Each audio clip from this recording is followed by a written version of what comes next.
Just want to say before we start this video, if you want to access the Siege X beta, I'm live right now on Twitch Kudos. I'm giving away free beta codes in chat, and as well as this, if you watch the stream for 30 minutes, you'll also get access to the beta. This is for PS5, Xbox, and PC. And I just want to quickly say, if you are purchasing the brand new Siege X Ash bundle from the Ubisoft store, consider using my creator code Kudos, as it does support me.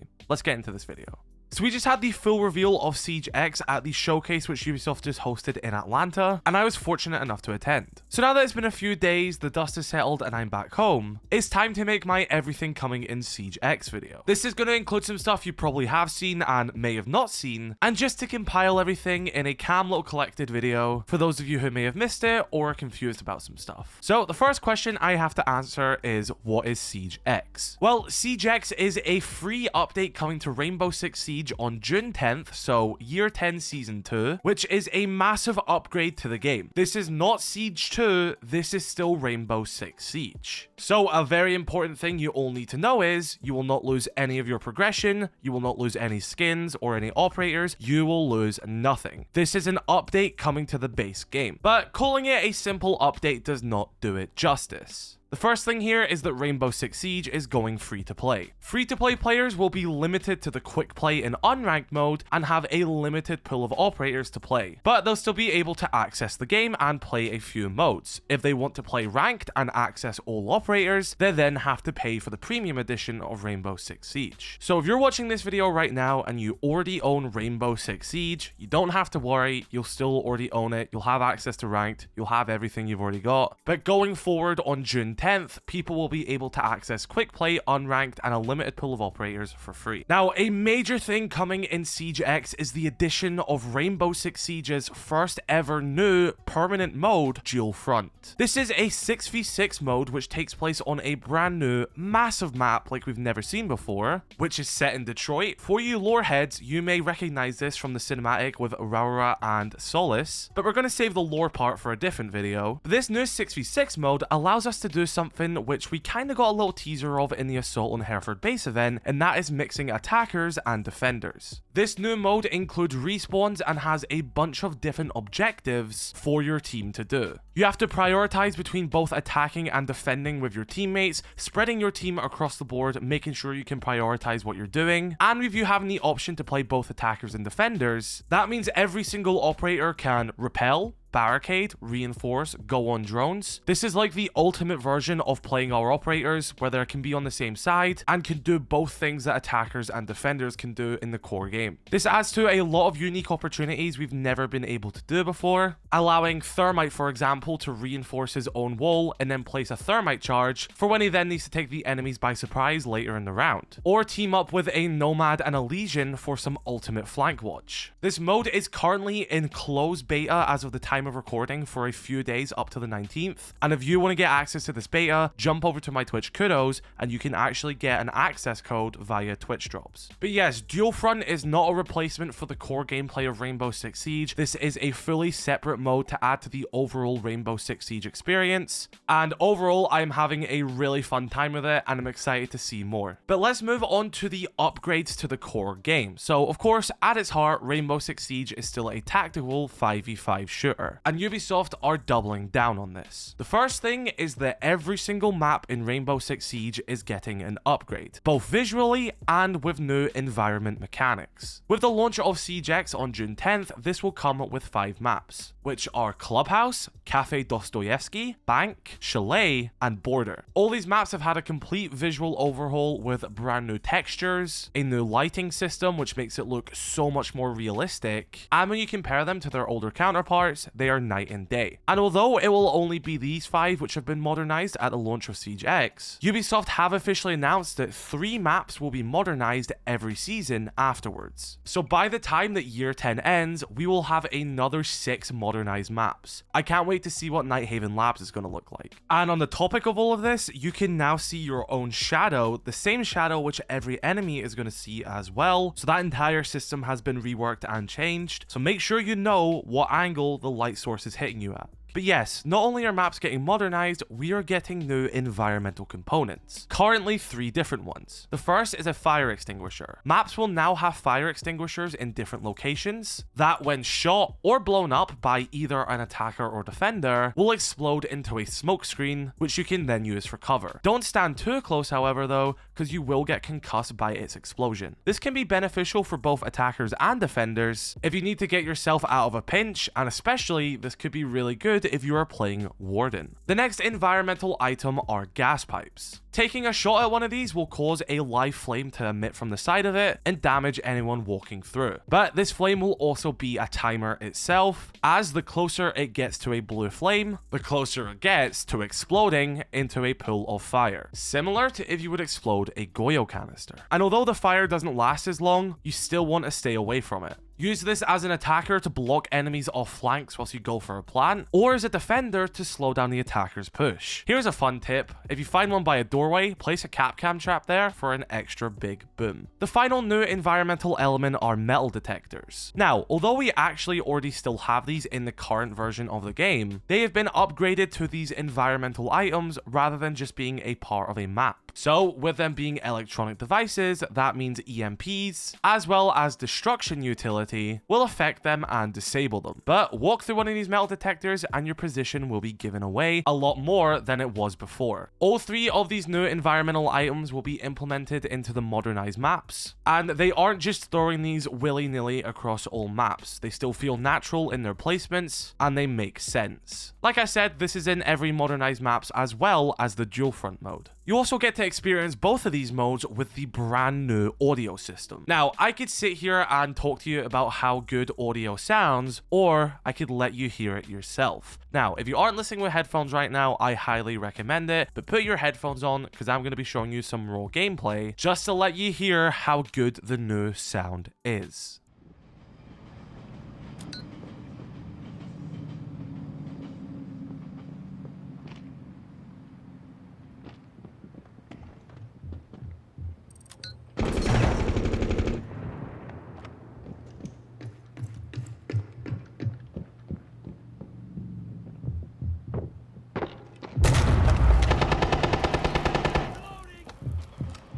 Sensor deployed.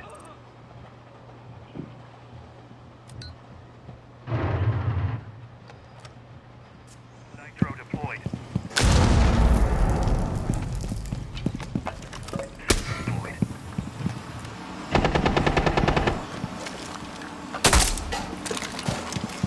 Survey.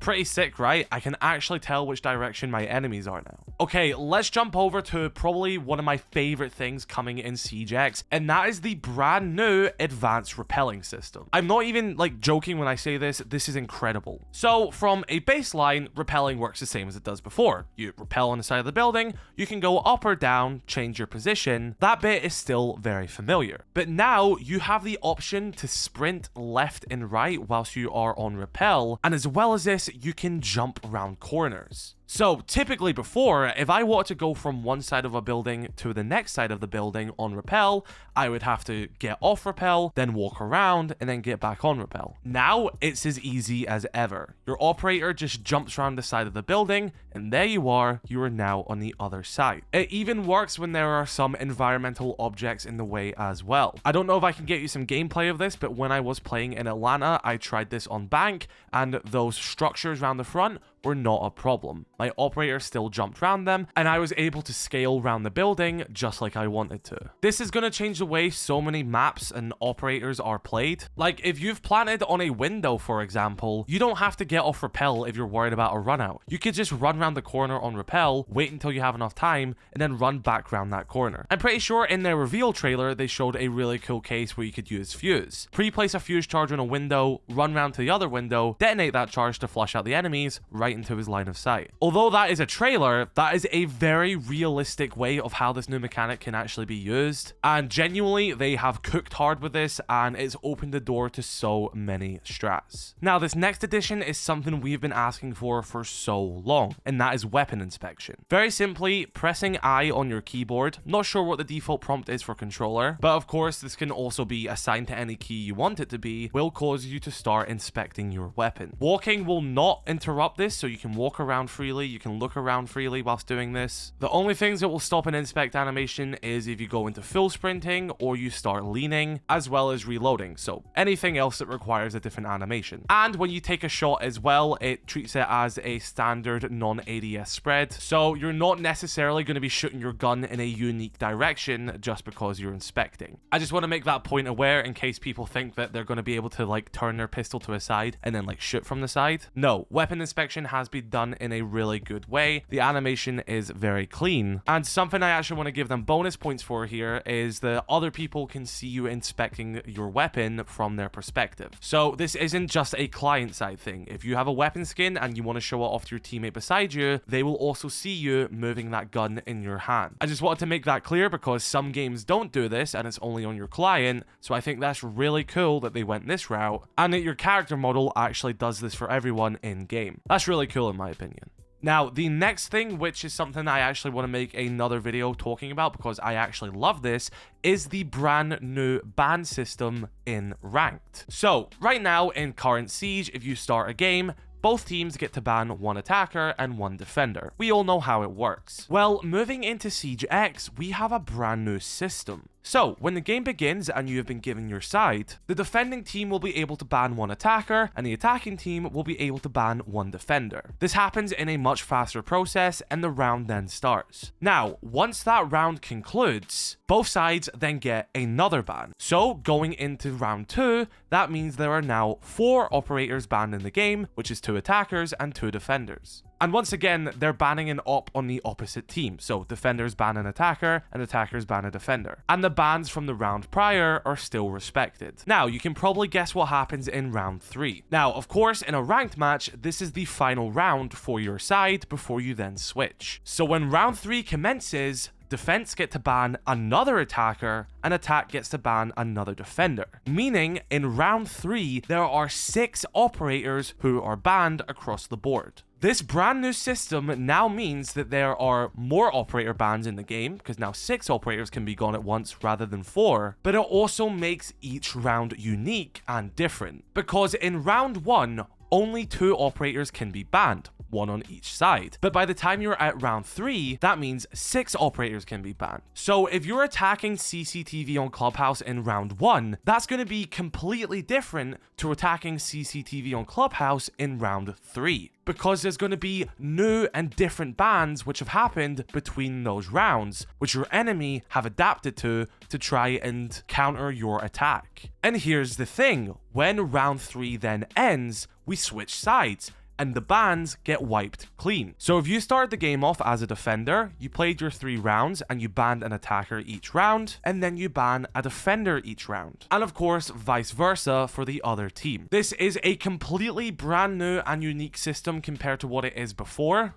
And it's just so much more in depth in my opinion, because now you're just completely changing each round. You're not stuck with the same ban decision you made at the beginning of the game. You can see how your enemy plays and you can adapt to them. Let's say you load into the game as an attacker and in the first round you ban Fenrir. You then start that round and then you and your team realize, whoa, these guys are really good with Mirror. Well, that's okay. Jump into round 2 and you can then ban Mirror. So then in round 2, Mirror and Fenrir are banned. You then go to your team, okay, we've done quite good, we got rid of their mirror, we forced them to play differently, but man, they really loved running Capcan that round. So then, when you move into round 3, which is the final round for that side, before you have to then flip to the defending team, your team bans Capcan, so going into round 3, Fenrir, Mirror, and Capcan are banned. Not only does that stop the operator ban system from stagnating, it now forces enemies and other players to stop playing the same operators every time as well.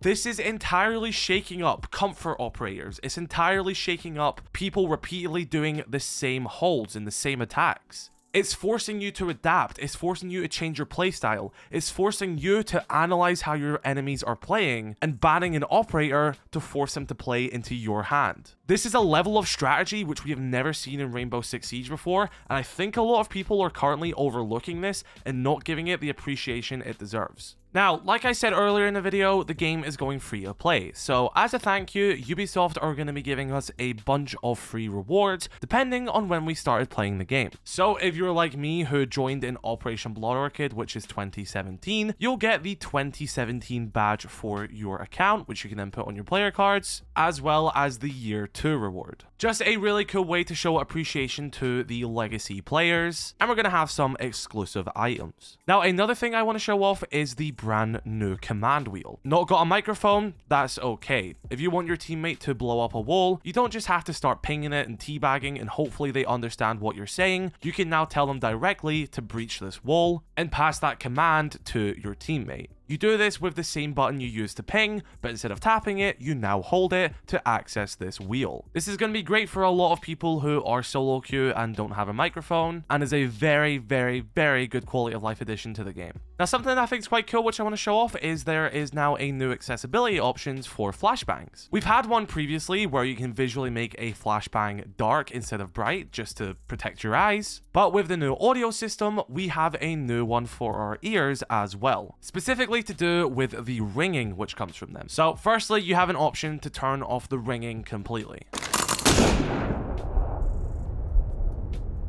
Friendly sector loss is at 66%.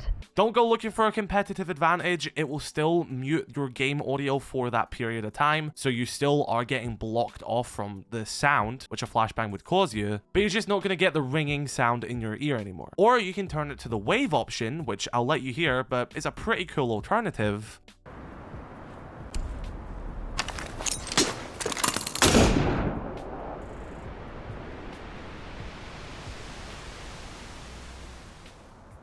And this just allows you to still have a sound coinciding with the flashbang, but one which is just a bit easier on the ears. I think this is a really nice addition. Now, I know I already plugged this bundle at the start of the video, but I want to talk about the current Siege X pack, which is out right now, because it is pretty cool. And there's actually different ways the items are going to be dropping from it. So the Ash bundle itself, as well as the Charm, you're not actually going to get that until Siege X launches on June 10th. But the bundle is going to be gone by then, so just keep that in mind. But what you do get today is the other parts of the bundle. So you get an exclusive weapon skin for the 5.56 XI, which is the AR, which Thermite and Osa use. You get 2,670 R6 credits. You get the Siege X badge for your profile, so you can put it on player cards. And if you don't own them already, you get Ace, Zami, Deimos, Fenrir, Flores, Grim, Melusi, Osa, Ram, Sense, Scopos, and Solace. And you also get access to Ranked and Siege Cup if you are a free-to-play player going into Siege X. And yeah, that Ash bundle is the one that we voted for on social media. Pretty cool. But yeah, Siege X is an absolutely exciting time for Rainbow Six Siege. I was lucky enough to play Dual Front for the first time back in November when I was in Montreal,